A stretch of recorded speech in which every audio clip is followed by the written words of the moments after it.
À quelques jours de la conférence Mansa à Lomé, Gnimdewa Atakpama, écrivain et membre du Parti des Togolais, tire la sonnette d'alarme. Derrière les discours enflammés sur une renaissance africaine, il dénonce une opération de communication visant à légitimer le régime autoritaire de Faure Gnassingbé. Selon lui, ce rendez-vous, promu par des figures comme Alain Foka, n'est qu'un habillage intellectuel d'un projet antidémocratique inspiré de l'idéologie néo-réactionnaire des Lumières sombres.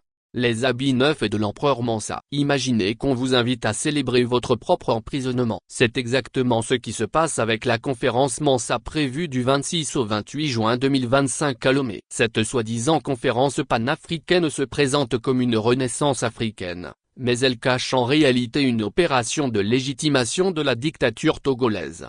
Derrière les beaux discours sur l'Afrique qui écrit son avenir, on nous vend nos propres chaînes repeintes en or. Alain Foka, un pseudo-panafricaniste au service des dictateurs. Après avoir quitté Orphi, Alain Foka n'a trouvé refuge qu'auprès de Faure Gnassingbé, devenant son conseiller officieux. Cette proximité n'est pas anodine, elle révèle la vraie nature de Mansa, un projet qui prétend repenser l'Afrique tout en cautionnant un régime qui opprime le peuple togolais depuis des décennies.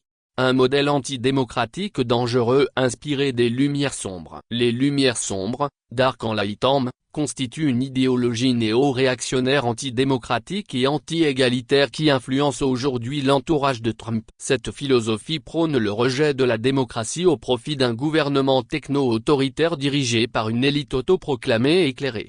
Les manifestes de Mansa reprennent exactement ces recettes toxiques, présenter la démocratie comme un échec, promouvoir un système où les institutions sont détruites pour faire place à une forme expérimentale de gouvernement autoritaire, et habiller cette régression sous un discours pseudo-intellectuel sur l'efficacité et les valeurs authentiques.